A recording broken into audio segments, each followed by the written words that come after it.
Welcome to Vineet English classes. Vineet English classes के इस YouTube platform पर आप सभी लोगों का बहुत बहुत स्वागत है। चैनल को लाइक करिए, चैनल को शेयर करिए और चैनल को सब्सक्राइब करिए। आज तक हम आपको जितनी भी चीज़ें बताए हैं, जितनी भी जानकारियां दिए हैं, वो सही और सीधी सटीक जानकारी दिए हैं।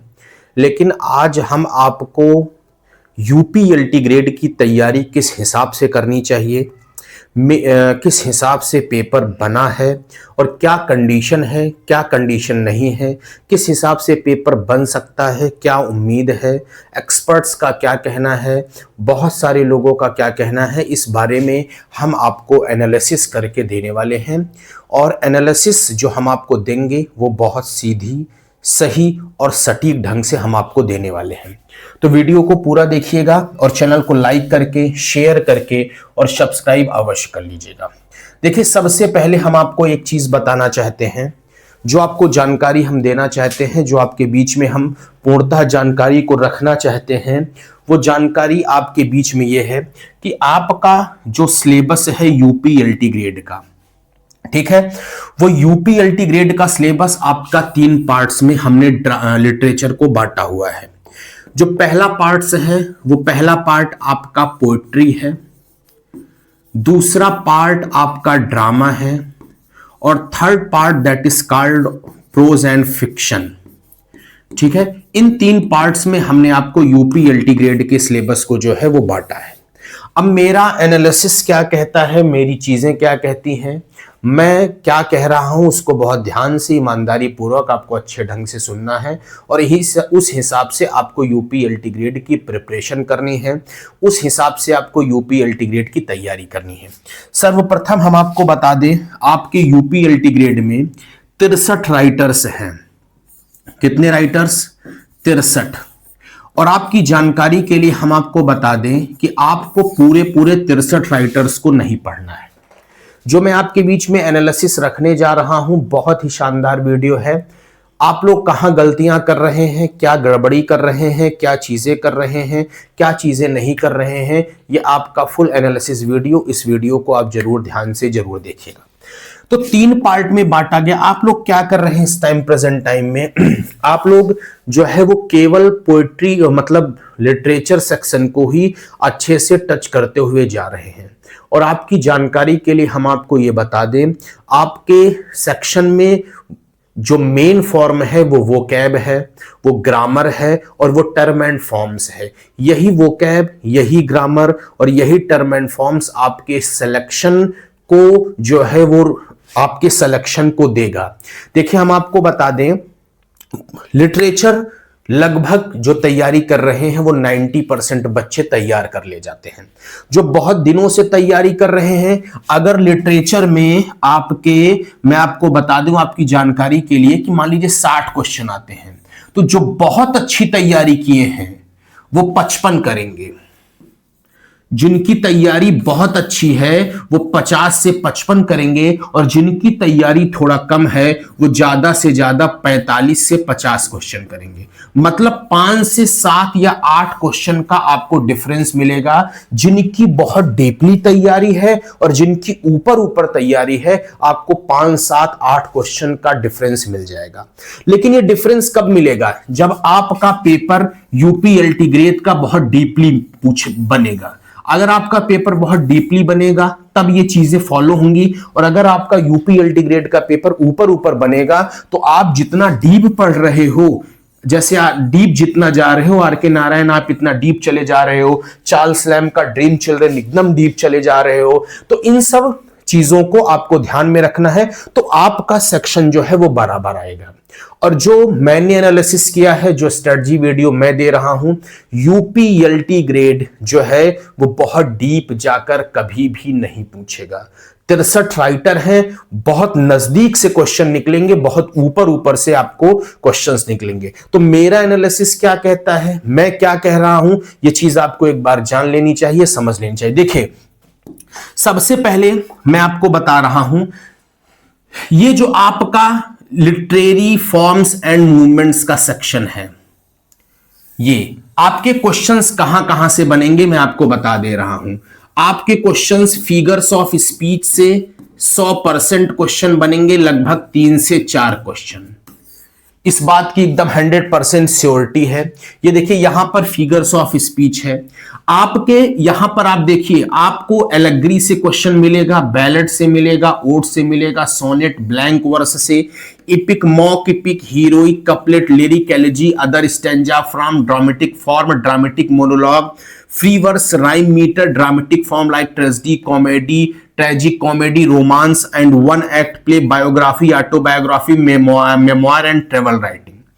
यहां से आपको कम से कम इतने में से ही आपको कम से कम 5 से 8 क्वेश्चन आपको मिलेंगे। मैं आपको 100% बता दे रहा हूं, यहां से आपको 5 to 8 क्वेश्चन 100% मिलेंगे। लेकिन इनके बाद ये जो fictional form, different type of essays से भी क्वेश्चन मिल सकते हैं। ये जो renaissance, reformation, new classicism, metaphysical, romantic यानी romanticism, pre Raphaelite, modernism, impressionism, expressionism, surrealism, understanding and identification, ये फिगर ऑफ स्पीच से ही, मतलब यहां तक आप जो है वो अच्छे से पढ़ सकते हैं। कहां तक? यानी मेमोयर, ट्रेवल राइटिंग तक, यहां तक आपको चीजें बहुत डीप वे में पढ़नी है। अगर आप इतना नहीं भी पढ़ पाते हैं, यहां से एक क्वेश्चन बनेगा फिगर ऑफ स्पीच छोड़ के, तो आपको किसी प्रकार की कोई दिक्कत नहीं है। अब इनमें आपको क्या पढ़ना है? इनमें आपको, जैसे आपने एलेग्री पढ़ी, आपने किताब ओपन किया, आपने एलेग्री की डेफिनेशन आपको पढ़नी है। एलेग्री जब वहां डेफिनेशन पूछे, ठीक है, जैसे पिछली बार पूछ लिया था, and extended narrative which has a second meaning that is called Allegri.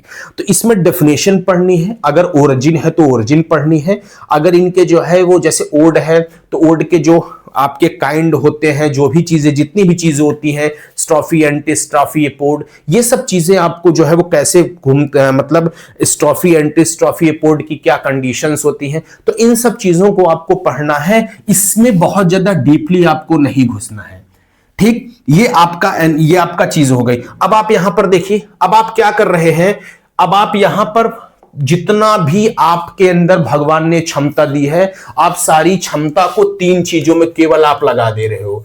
आप लगा रहे हो पोएट्री में, आप लगा रहे हो ड्रामा में, आप लगा रहे हो प्रोज एंड फिक्शन में।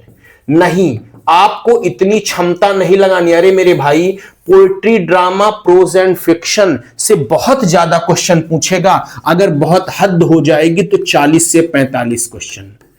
और अगर आप इनको ऊपर भी पढ़ लेते हो तब भी आपकी चीजें जो है वो काम हो जाएंगी। पोएट्री में आपको क्या करना है? सर्वप्रथम आप एक बात जान लीजिए, किसी भी राइटर की आपको बायोग्राफी नहीं पढ़नी है। मैं आपको जितना एनालिसिस बता दे रहा हूं, बहुत इंपॉर्टेंट एनालिसिस है।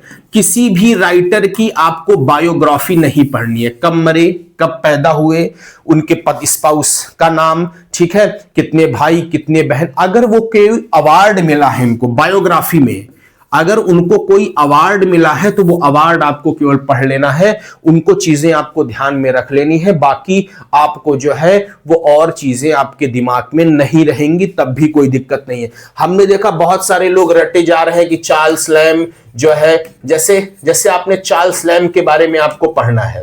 चार्ल्स लैम, तो Charles Lamb prince of English essayist कहे जाते हैं, ये बहुत अच्छी बात है। लेकिन आपको प्रिंस ऑफ इंग्लिश एसियस्ट कहे जाते हैं, ये आपको जान लेना है। लेकिन आपको ये नहीं चार्ल्स लैम के बारे में जानना है कि कब मरे थे, कब पैदा हुए थे, किस जगह मरे थे, किस जगह पैदा हुए थे। इन सब चीजों में आपके फंसना नहीं है। बायोग्राफी से आपका एक भी क्वेश्चन नहीं आएगा, और बायोग्राफी से आपको उतना देखना है जो अवार्ड मिला है। पहली चीज। पोएट्री में क्या देखना है? देखिए, मैं पोएट्री में आपको बता दूं, बहुत सारे, सब सर्वप्रथम आपको जो YouTube से चीजें आप देख रहे हैं उन चीजों को आपको छोड़ना है, और आपको सीधा सीधा एक बुक है सुधीर कुमार अरोड़ा, एक बुक है सुधीर कुमार अरोड़ा। इस सुधीर कुमार अरोड़ा की बुक का जितना MCQ है उतना MCQ आपको कम से कम 5 से 7 बार रटा हुआ होना चाहिए, अगर आपको प्री क्वालिफाई करना है तो। और आपके दिमाग में यह बात चल रही है कि प्री, जो आपका प्री है, ये प्री आपका पूरा हर चीज, जैसे पिछले बार लिटरेचर से बहुत सारी चीजें पूछी, इस बार लिटरेचर में प्री से चीजें कम आएंगी। जो मेरा एनालिसिस कह रहा है, इस बार आपको grammar, vocab, term and form के क्वेश्चन से ज्यादा देखने को मिल सकते हैं। जैसे आपने पिछले बार 2018 एलटी का देखा था, एक सिनोनिम्स आया था, इस बार सिनोनिम एंटोनिम की संख्या बढ़ सकती है, स्पेलिंग की संख्या बढ़ सकती है, सिंथेसिस, ट्रांसफॉर्मेशन, नरेशन, सिंटैक्स, इन चीजों की संख्या जो क्वेश्चन है वो बढ़ सकती है। फिलहाल हम आपको बता रहे हैं, जैसे आपने पोएट्री उठाई, आपने पोएट्री स्टार्ट किया, अब आप क्या कर रहे हो, When my पोएम याद करना शुरू कर दे, When my love shows that she is made up of truth, I all alone weep my outcast state, ऐसे नहीं करना है आपको, ठीक है। Happily I think on the, ऐसे आपको चीजें नहीं करनी है। आपको बस इतना पता होना चाहिए कि ये लाइन किस पोएम की है, और लाइन भी बहुत कम पूछने की उम्मीद है। जितनी सुधीर कुमार अरोड़ा में चीजें दी गई हैं उतना ही आपको एनालिसिस करना है। अब आप क्या कर रहे हो, अब आप जैसे मान लीजिए कि कोई भी एक पोएम निकाले, जॉन डन की कैनोनाइजेशन, कुछ इंपॉर्टेंट पोएम है जहां से क्वेश्चन बनेगा। आपको मैं बता दूं 63 राइटर यदि यूपीएलटी ग्रेड में दिए गए हैं तो मैं आपको 100% बता दे रहा हूं 63 के 63 राइटर से एक भी क्वेश्चन नहीं आएगा। मतलब हर राइटर से एक क्वेश्चन बनाएगा तो 63 राइटर से 63 क्वेश्चन हो जाएंगे। फिर आपका वो कैब कहां जाएगा, हर चीजें, मतलब उसके कहने का सीधा सीधा मतलब है कि वो 30 या 35 राइटर हद हो जाएगी, 30 या 35 राइटर से ही आपके क्वेश्चंस पूछेगा।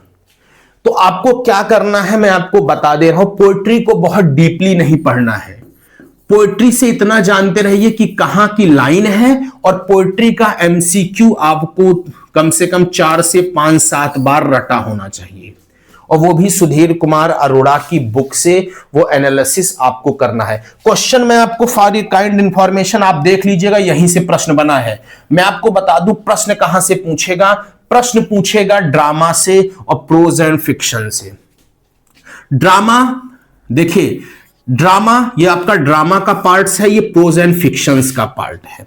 ये देखिए Chinua Choubey, things fall apart. Drama में आपको सारे ड्रामा, जितने ड्रामा हैं, इन ड्रामा की बायोग्राफी नहीं देखनी है। ड्रामा का आपको जो है वो एग्जाम पॉइंट्स के हिसाब से आपको अच्छे अच्छे क्वेश्चन देखने हैं। जैसे आपको मैं बता दूं कि जैसे मान लीजिए आपने ड्रामा में, आपको ड्रामा में पढ़ना है, मान लीजिए मैंने एक ड्रामा आपका उठाया, थिंक अबाउट दैट, मैंने आपको पहला ही ड्रामा उठा लिया। जैसे आप मैकबेथ तो पढ़े हो, 12th night, merchant of Venice, Ben Jonson का every man in his humour, Ben Jonson का every man in his humour. Every man in his humour में सुधीर कुमार अरोड़ा में आप देखेंगे जितने every man in his humour के अच्छे अच्छे पॉइंट्स हैं। जैसे कुछ पॉइंट्स ये हैं कि every man in his humour, Ben Jonson prologue था, प्रोलॉग कब आया, ठीक है, कौन से फोलियो एडिशन में आया, ठीक है, उसके बाद इसके सेटिंग, कौन से फोलियो एडिशन में कौन सी सेटिंग चेंज हुई।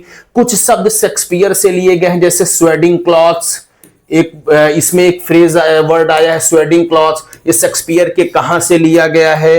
कोरस वांट्स यू ना, ये शेक्सपियर के कहां से लिया गया। कुछ ऐसे फैक्चुअल पॉइंट हैं जो आपको, जो सुधीर कुमार अरोड़ा की बुक में दिया गया है, वो पॉइंट आपको देख लेना है। और उसके बाद आपको यहां पर बेन जॉनसन के every man in his humour की स्टोरी देखनी है, सीधा सुधीर कुमार उठाना है, एमसीक्यू करना है, आगे बढ़ जाना है। आपने ड्राइडन का ऑल फॉर लव, ऐसे इसको भी करना है। ऑल फॉर लव का फैक्चुअल पॉइंट आपको देखना है, जो ऑल फॉर लव का फैक्चुअल पॉइंट है वो देखना है। ऑल फॉर लव की स्टोरी देखनी है। ऑल फॉर लव के बाद इसकी एमसीक्यू करना है, आगे बढ़ जाना है। बायोग्राफी पे कहीं नहीं जाना है। अगर बायोग्राफी का एक आध क्वेश्चन आ भी गया तो इतनी बायोग्राफी आप रटे रहोगे तो एक क्वेश्चन आ गया तो क्या हो जाएगा, मतलब रिस्क लीजिए, एक आध क्वेश्चन को छोड़ने का आप रिस्क रखिए। जैसे मान लीजिए जॉर्ज बर्नार्ड शॉ का आर्म्स एंड द मैन आ गया, गाल्सवर्दी का justice, arms and the man का केवल फैक्चुअल पॉइंट पढ़िए, आर्म्स एंड द मैन कहां से आया, क्या है क्या नहीं है। जस्टिस ऐसे पढ़िए, हैरोल्ड प्रिंटर का बर्थडे पार्टी पढ़िए, एज्यून ओनील का हैरी ऐप पढ़िए, अर्थर मिलर का ऑल माय सन पढ़िए, ग्रीस कर्नाड का हायावदना पढ़िए, ठीक है। तो इनमें क्या है, हायावदना जैसे आपने खोला, हायावदना का आपको फैक्चुअल पॉइंट देखना है। हायावदना आपने खोला, हायावदना का आपको फैक्चुअल पॉइंट पता होना चाहिए। फैक्चुअल पॉइंट्स आपने देखा, स्टोरी देखिए, स्टोरी हाय वदना की देखने के बाद तुरंत एमसीक्यू करिए, आगे बढ़ जाइए। आपको पूरा फोकस ड्रामा, प्रोज और इस पे करना है, प्रोज एंड फिक्शन पे करना है, ठीक है। ऐसे ही आप प्रोज एंड फिक्शन पे आइए। देखिए हम आपको बता दें, प्रोज एंड फिक्शन में फ्रांसिस बैकन का ऑफ स्टडीज ऑफ ट्रूथ बहुत इंपॉर्टेंट है। उसके बाद एडिसंस का सर रोजर एट होम, ये भी बहुत इंपॉर्टेंट है। विल विम्बल भी, स्टील का स्पेक्टेटर क्लब, चार्ल्स लैम्ब का ड्रीम चिल्ड्रन, ये इसमें से 1 2 3 और 4। इसके बाद आप ईवी लुकास का चाहे तो टाइट कॉर्नर छोड़ सकते हैं, टाइम ना रहे तो एजी गॉर्डनर का इन डिफेंस ऑफ इग्नोरेंस से क्वेश्चन नहीं बनेगा। बर्ट्रांड रसेल के रोड टू हैप्पीनेस बहुत टफ है, इससे क्वेश्चन बनेगा नहीं। रिचर्ड राइट के 12 मिलियन ब्लैक वॉइसेस, यहां से भी क्वेश्चन नहीं बनेगा। Mahatma Gandhi my experiment with truth और जवाहरलाल नेहरू का डिस्कवरी ऑफ इंडिया, यहां तक आप चीजें छोड़ सकते हैं अगर आपके पास टाइम का बाउंडेशन है। लेकिन इसके बाद लंचियन आप नहीं छोड़ सकते। लंचियन में क्या करना है? लंचियन को आपको स्टोरी सीधी पढ़नी है कि पहले वो क्या खाया, दोबारा क्या मंगाया, तीसरी बार महिला ने क्या मंगाया, अंतिम में क्या मंगाया, उसके पास कितने पैसे बचे, उसके बाद क्या हुआ, पूरी स्टोरी आपको दिमाग में फीड रखनी है, एमसीक्यू करना है, आगे बढ़ जाना है। वैसे अनीता देसाई का फेयरवेल पार्टी में बड़े बड़े लोगों के बारे में बताया। कैथरीन मैन्सफील्ड का द फ्लाई, यहां से आपको सारी स्टोरी खटाखट सुननी है, फटाफट। और इसके फैक्चुअल पॉइंट जो सुधीर कुमार अरोड़ा में लिखे गए पॉइंट हैं, वो फैक्चुअल पॉइंट्स आपको नोट करना है कॉपी में और फटाफट स्टोरी देख के इसका एमसीक्यू करके चनुआ चौबे तक थिंग्स फॉल अपार्ट आपको पूरा सॉल्व कर ले जाना है। कैसे सॉल्व करना है मैं आपको बता दे रहा हूं, क्या तरीका होना चाहिए, क्या एनालिसिस होना चाहिए। अभी आपके पास बच्चे, देखिए अभी आपके पास कितने दिन बचे हैं, 60 दिन, 60 डेज, सीधा सीधा 60 दिन माने 63 राइटर हैं। 60 दिन माने कितने राइटर हैं आपके पास, 63 राइटर है। अगर आप एक दिन में 3 लोगों को पढ़िए, मोटा मोटा मैं एनालिसिस बता रहे हैं, अगर आप एक दिन में केवल 3 लोगों को पढ़िए तो 20 दिन में एक बार संपूर्ण लिटरेचर खत्म हो सकता है। 20 डेज में, लगभग 20 डेज मान के चलिए। 20 दिन में एक बार, मतलब एक दिन में 3 लोगों को पढ़िए, 20 3 60, फिर एक दिन में 20 मतलब 20 दिन में 3 लोग, मतलब एक दिन में 3 लोगों को पढ़िए, 20 दिन में एक बार फिर खत्म हो सकता है। फिर एक दिन में 3 लोगों को पढ़िए, 20 दिन में एक बार, मतलब 20 3 60। अभी आपका सिलेबस 3 टाइम्स माने 3 बार जो है वो हो सकता है अगर आप इस एनालिसिस के हिसाब से पढ़ें। मैं आपको गारंटी दे सकता हूं 63 में से 63 राइटर से कभी पूरा चीज नहीं पूछी जाएगी। 30-35 राइटर में लिटरेचर, 30 राइटर हद हो जाएगा। मैं 30 थोड़ा ज्यादा बोल दे रहा हूं, लेकिन ये एनालिसिस आपको कर लेना चाहिए कि कौन सा पढ़ना है, कौन सा नहीं पढ़ना है, तभी चीजें सेटअप में बैठेंगी। अन्यथा आप छोड़ दोगे, आपका नुकसान हो जाएगा। किसी अनावश्यक लिटरेचर के किसी भी अनावश्यक चीज में फालतू बहुत डीपली घुसने की आपको जरूरत नहीं है, और आप बहुत ज्यादा डीपली घुसकर आप अपने टाइम को वेस्ट कर रहे हैं। आप बायोग्राफी तैयार कर रहे हो, कब मरे, कब जिए, कब खाए, कब पिए, कब यहां गए, कब वहां, इन सब से कोई मतलब नहीं। अवार्ड देखिए, जो अवार्ड मिला है वो देखिए। अगर उनकी बायोग्राफी में कोई फैक्चुअल चीज है, इवन उनकी बुक भी मत देखिए कि इनकी बुक कौन सी है। केवल वर्क बेस्ड क्वेश्चन आपके यूपीएलटी ग्रेड के सिलेबस में आने वाले हैं, ठीक। ये तो आपका लिटरेचर की कंडीशन रही, ये लिटरेचर की कंडीशन रही। अब हम आपको बताने वाले हैं सबसे इंपॉर्टेंट पार्ट है, आप ध्यान से देखेंगे, सबसे महत्वपूर्ण सिलेक्शन यहीं से, टर्म एंड फॉर्म्स, ग्रामर और वोकैब, ग्रामर और वोकैब। मैं आपको बता दूं, पहले भी मैं बता चुका हूं, सिलेक्शन यहीं से होता है और सिलेक्शन यहीं से नहीं होता है। यहीं से बच्चे अंदर जाते हैं और यहीं से बच्चे बाहर आते हैं। मैं आपको बता रहा हूं कैसे। देखिए आपको ग्रामर कैसे सॉल्व करना है। अगर ये वीडियो अच्छा लग रहा है तो लाइक, शेयर और सब्सक्राइब जरूर कर दीजिए। देखिए ग्रामर को आपको कैसे सॉल्व करना है, उन चीजों को आपको देखना है। देखिए मान लीजिए मोटा मोटा ग्रामर में कितने टॉपिक हैं, 17, कंप्लीट 17 टॉपिक है।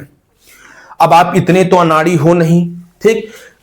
15 चौका 60, मतलब एक दिन में आपको 4 लोग, मतलब एक दिन में मतलब 4 दिन में आपको 1 लोगों को पढ़ना है, इसी हिसाब से कैटेगरी बनाइए। अब आप यहां पर देखिए कौन से क्वेश्चंस के ज्यादा आने की संभावना है।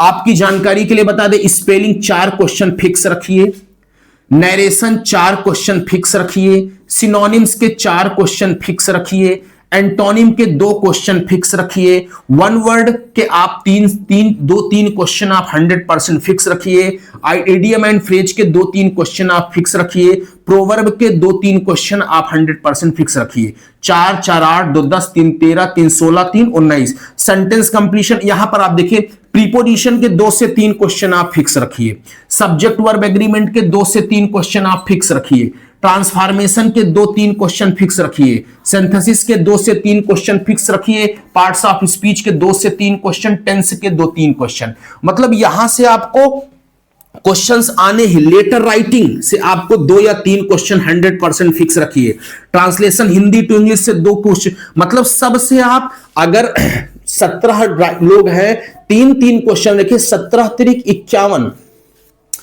50 से 60 क्वेश्चन आपको मिलना है। अब आप इसमें यह चेक करिए कि आपको कौन सा पार्ट कितने दिन में होना चाहिए। अगर आप स्पेलिंग को करने के लिए जाएंगे तो 2 दिन से ज्यादा मेरे हिसाब से टाइम नहीं लगना चाहिए। अगर आपका वोकैब अच्छा है तो, अगर आपकी वोकैब की तैयारी अच्छी है और आपने वोकैबुलरी अच्छी तैयार की है तो मेरे हिसाब से आपको स्पेलिंग में कभी भी समय देने की कोई जरूरत नहीं हो। आप YouTube को छोड़िए, किसका पैकेज लिए थे छोड़िए, आप सेल्फ स्टडी करिए। 60 दिन में अभी 3 बार सिलेबस आपका रिवाइज होगा, मेरे जैसे मैं बता रहा हूं ऐसे करिए। आपको नरेशन की एक्सरसाइज खुद जम के करनी है, पंक्चुएशन की खुद जम के करनी है, वन वर्ड की एक्सरसाइज खुद जम के करनी है, इडियम एंड फ्रेज की जहां एक्सरसाइज मिले अच्छे से करिए, प्रोवर्ब की जहां एक्सरसाइज मिले अच्छे से करिए, सेंटेंस, मतलब 2 से 3 दिन अब आप इसका एनालिसिस अपने हिसाब से लगा लीजिए। और आपको 14 से 15 घंटे अपनी स्टडी को लगानी है। मैं आपको बता दे रहा हूं 14 to 15 आवर्स अगर आपको सिलेक्शन चाहिए तो आपको अपनी स्टडी लगानी है। स्टडी में आप लगाएंगे कैसे, मैं आपको बता दे रहा हूं। 7 घंटे 7 आवर्स आपको लिटरेचर को देना है। आप चाहे जब दीजिए, अगर इससे कम पढ़ेंगे तो आप सिलेक्शन से बाहर हो जाएंगे, वो भी किताब से, यूट्यूब छोड़ के कि टांग फैला लिए टीचर को देख रहे हैं। टीचर सिलेक्शन कभी नहीं देंगे, सेल्फ स्टडी आप करेंगे तभी आपका सिलेक्शन होगा, अन्यथा आप सिलेक्शन से तुरंत फटाक से बाहर होंगे। 7 आवर आपको लिटरेचर करना है, ठीक है। 2 घंटे आपको टर्म एंड फॉर्म्स करने हैं। 7 घंटे आपको लिटरेचर डेली करना है, डेली जो हमने बताया। 2 घंटे आपको टर्म एंड फॉर्म करने हैं और उसके बाद आपको 3 से 4 घंटे डेली ग्रामर करना है। अब इसमें आप चीजों को बांट लीजिए, 7 3 10, 7 3 10, 4 14। अब इसमें आपको बांटिए कि कौन सा टॉपिक आपको कम आ रहा है। जिस टॉपिक पर चीजें कम आ रही हैं उस पर ज्यादा टाइम दीजिए। जो टॉपिक आपका अच्छा हो, जो जल्दी से हो जाए, उसमें कम टाइम दीजिए। लेकिन आप इसमें ग्रामर और वोकैब में कोई भी टॉपिक नहीं छोड़ सकते। और आपकी जानकारी के लिए हम बताते हैं, जिसका ग्रामर और वोकैब टर्म एंड फॉर्म अच्छा होगा वही पीट के सिलेक्शन ले जाएगा। जिनका ग्रामर वोकैब अच्छा नहीं होगा, किसी भी कीमत पर उसका सिलेक्शन प्री में कभी नहीं होगा। और मैं आपकी एनालिसिस, आपकी जानकारी के लिए बता दूं, आप जीके जीएस पर एकदम ध्यान मत दीजिए। जीके जीएस में केवल करंट, आपको करंट तैयार करना है। जनवरी का, फरवरी का, मार्च का, अप्रैल का, मई का, जून का, जुलाई। मैं देख रहा हूं बहुत सारे लोग जीके जीएस पर ही टूट गए हैं। करंट आप अच्छे से तैयार की रही, 7-8 क्वेश्चन करंट का मिल जाएगा। अगर आपका सब्जेक्ट अच्छा है तो मैं आपको 100% बता दूं, आपका जीके जीएस कभी अच्छा नहीं होगा। और आपका अगर जीके जीएस बहुत अच्छा भी होगा ना, तो मैं आपको बता दूं, आपका जीके जीएस में आप 12 से 13 क्वेश्चन में आपकी, अब मैं क्या कह दूं, हालत खराब हो जाएगी। इससे ज्यादा आप कभी नहीं कर पाओगे। जो पीसीएस की तैयारी किए हैं 17 से 18 क्वेश्चन में, उनकी नानी याद आ जाती है। आपको बहुत जीके जीएस आता है तो आप 12 से 13 क्वेश्चन में हद हो जाएगा, और करंट अच्छा तैयार कर लोगे तो आपको 7-8 क्वेश्चन जो है वो अच्छा मिल जाएंगे। अगर आपको अपना समय देना ही है, आपको अपने समय का यूटिलाइज ही करना है, तो आप अपने सब्जेक्ट पर दीजिए। जितना आप अपना टाइम सब जैसे जो टाइम आप जीके जीएस पर दे रहे हैं वो टाइम अगर आप सब्जेक्ट पे देंगे तो जीके जीएस में 3 क्वेश्चन सही करेंगे, लेकिन सब्जेक्ट में आप 30 से 40 क्वेश्चन अच्छे से कर ले जाएंगे। कम से कम 30 क्वेश्चन आपका बढ़ेगा अगर आप अपना टाइम जीके जीएस पर देंगे। तो आपको ऐसे हिसाब से सिलेबस को इक्विवेलेंट ढंग से बांटना है, इक्विवेलेंट वे में आपको सिलेबस बांटना है। यह याद रखना है कि 30-35 राइटर ही आपको इसमें पढ़ने हैं। इतना लंबा लेंदी सिलेबस या 30 से 30 राइटर में ही आपकी चीजें जो है वो सिमट जाएंगी। किसी चीज पर बहुत डीपली, किसी चीज पर बहुत ज्यादा पीएचडी करने की जरूरत नहीं है।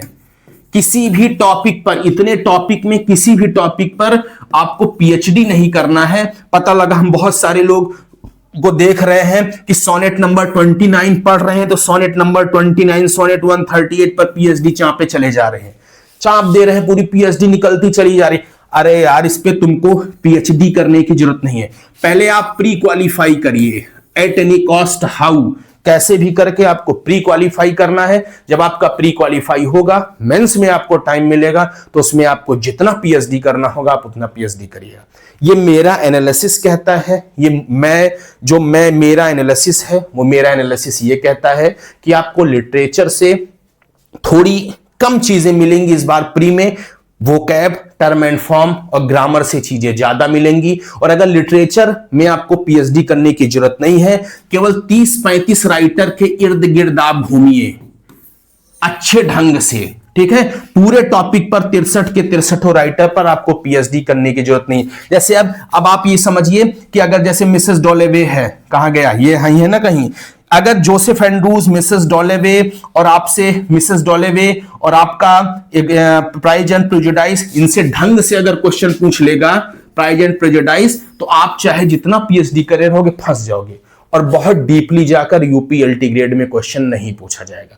ये मेरा एनालिसिस है, ये मेरा एनालिसिस कहता है। बाकी मेरा वीडियो कैसा लगा है आप जरूर बताइएगा। चैनल को लाइक करके, बहुत दिन से कमेंट्स आ रहे थे कि एनालिसिस आप बता दीजिए, तो ये मेरा एनालिसिस है। यूट्यूब आपको छोड़ देना है। जिस टीचर का पैकेज लिए हैं उस टीचर को पैकेज पढ़ने की कोई जरूरत नहीं है। सुधीर कुमार अरोड़ा की बुक उठाइए और उसी से आप अच्छे से तैयारी करिए, टॉपिक वाइज पढ़िए, उसका एमसीक्यू करिए। अभी भी मैं बता रहा हूं 60 दिन में आप, जैसे मैं बता रहा हूं पूरे लिटरेचर को 60 मतलब 3 बार रिवाइज करके जाएंगे। और अगर 3 बार यदि रिवाइज करके जाएंगे तो लिटरेचर आपका खटाक से सॉल्व होगा।